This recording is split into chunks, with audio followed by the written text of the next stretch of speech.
नमस्कार दोस्तों, स्वागत है आप सभी का हमारे YouTube चैनल लीगल पिलर में। दोस्तों, आज का जो वीडियो है वो बहुत ही इम्पोर्टेंट है। एविडेंस एक्ट यानी साक्ष्य अधिनियम का बहुत महत्वपूर्ण इम्पोर्टेंट डॉक्ट्राइन है, महत्वपूर्ण सिद्धांत है जो क्वेश्चंस में अधिकतर आता है। पहले लॉन्ग क्वेश्चंस में आता था और अब जो ऑब्जेक्टिव टारगेट टिक मार्क वाले आते हैं उनमें भी ये क्वेश्चन निश्चित रूप से आता है। एक साल छोड़कर एक साल तो जरूर आता है, बहुत इंपॉर्टेंट क्वेश्चन है। तो दोस्तों, वीडियो को पूरा देखिएगा। मैं इस सिद्धांत को एक एग्जाम्पल के साथ आपको समझाऊंगी तो आपको बहुत अच्छे से समझ में आ जाएगा और एक ही बार में ये क्वेश्चन, इसका क्या मतलब होता है, इसकी क्या डेफिनेशन है, वो आपको समझ में आ जाएगी और हमेशा याद रहेगी। दोस्तों, अगर आपने वीडियो को सब्सक्राइब नहीं किया है चैनल को और वीडियो को लाइक नहीं किया तो प्लीज पहले वीडियो को प्लीज लाइक कर लीजिए, चैनल को सब्सक्राइब कर लीजिए ताकि हमें आगे और भी अच्छे वीडियो बनाने के लिए, अच्छे तरह से बनाने के लिए, जिससे आपको अच्छे से समझ में आ जाए, प्रोत्साहन मिलता रहता है। तो दोस्तों चलिए वीडियो को लाइक कर लीजिए, आगे वीडियो शुरू करते हैं। तो आज का टॉपिक है साक्ष्य अधिनियम में रेस जेस्टे क्या है। रेस जेस्टे साक्ष्य अधिनियम का एक महत्वपूर्ण, जैसा कि मैंने अभी बताया, एक महत्वपूर्ण सिद्धांत है। साक्ष्य विधि में रेस जेस्टे के सिद्धांत का बहुत अत्यधिक महत्व है। यह सिद्धांत विश्व भर की, मतलब पूरी दुनिया में साक्ष्य विधियों में अलग अलग नामों से लागू किया गया है। पूरी दुनिया में जो साक्ष्य अधिनियम है उसमें रेस जेस्टे के सिद्धांत को अलग अलग नामों से लागू किया गया है। भारत में इस सिद्धांत को साक्ष्य अधिनियम 1872 की धारा 6 के अंतर्गत लागू किया गया है। भारत में साक्ष्य अधिनियम की 1872 की इस धारा 6 के अंतर्गत साक्ष्य अधिनियम को, इस सिद्धांत को लागू किया गया है। साक्ष्य अधिनियम 1872 की धारा 6 के अनुसार जो ये रेस जेस्टे डॉक्ट्राइन है, रेस जेस्टे सिद्धांत, इसे साक्ष्य अधिनियम में धारा 6 के अंतर्गत वर्णन किया गया है। इसका धारा 6 के अनुसार एक ही समव्यवहार में भाग होने वाले तथ्यों की सुसंगति, एक ही व्यवहार में भाग होने वाले या भाग लेने वाले तथ्यों की सुसंगति, यानी सारे तथ्य एक ही कार्य से संबंधित होनी चाहिए, एक ही घटना से संबंधित होने चाहिए, तो इन तथ्यों की सुसंगति को रेस जेस्टे का सिद्धांत कहा जाता है।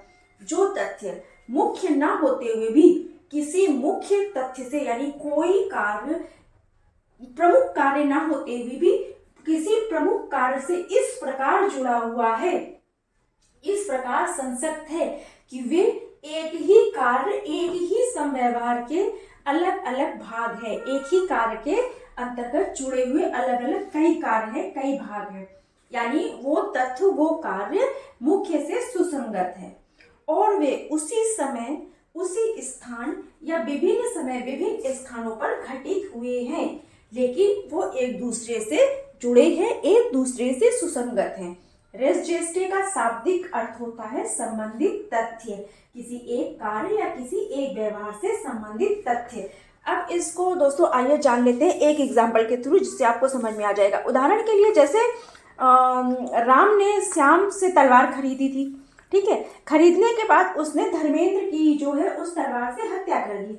उसने वो तलवार हत्या के लिए खरीदी थी। राम तलवार खरीदने के लिए किसी अन्य स्थान पर गया, तलवार खरीद कर लाया। किसी अन्य स्थान पर उसने धर्मेंद्र की हत्या की। धर्मेंद्र की हत्या उस तलवार के द्वारा की गई जिस तलवार को उसने श्याम से खरीदी। उस तलवार को उसने कुछ रुपयों में प्रतिफल के बदले खरीदा। तो इस जो केस है, इस पूरे केस में श्याम से तलवार खरीदना, तलवार खरीदने के लिए श्याम के घर या श्याम के क्षेत्र में, मोहल्ले में जाना, उसके बदले श्याम को कुछ पैसा या कुछ प्रतिफल देना जिससे उसने तलवार खरीदी। किसी अन्य स्थान पर जाकर या उस स्थान पर उस व्यक्ति को जिसकी उससे हत्या करनी थी बुलाकर हत्या कर देना। ये सारे तथ्य एक दूसरे से पूर्णतः सुसंगत हैं। यानी तलवार खरीदना, तलवार श्याम से खरीदना, तलवार खरीदने के लिए श्याम के नगर, श्याम के पास, उसके एरिया में जाना, तलवार खरीदने के बदले उसको कुछ पैसे, कुछ प्रतिफल देना और धर्मेंद्र को वहां पर बुलाकर या किसी स्थान पर जहां वो है वहां जाकर धर्मेंद्र की हत्या को कारित करना। ये सारे कार्य, जाना, खरीदना, पैसे देना, बुलाना, किसी को मारना, ये सब एक ही घटना के कार्य हैं। इन सब का उद्देश्य एक ही था, किसी व्यक्ति की हत्या करना। तो जितने भी ये अलग अलग कार्य किए गए एक घटना को कारित करने के लिए, अंजाम देने के लिए, तो ये सारे तथ्य एक घटना से, एक ही व्यवहार से, एक ही समव्यवहार से सुसंगत तथ्य हैं, एक दूसरे से इस तरह संबंधित हैं कि वो एक ही घटना का निर्माण करने के लिए किए गए हैं, एक घटना को घटित करने के लिए किए गए, कारित करने के लिए। हिंदी में ये अलग अलग शब्द हैं जिसके लिए किए गए हैं। घटित बोलिए, कारित बोलिए, एक ही बात है। तो ये होता है रेस जेस्टे का सिद्धांत।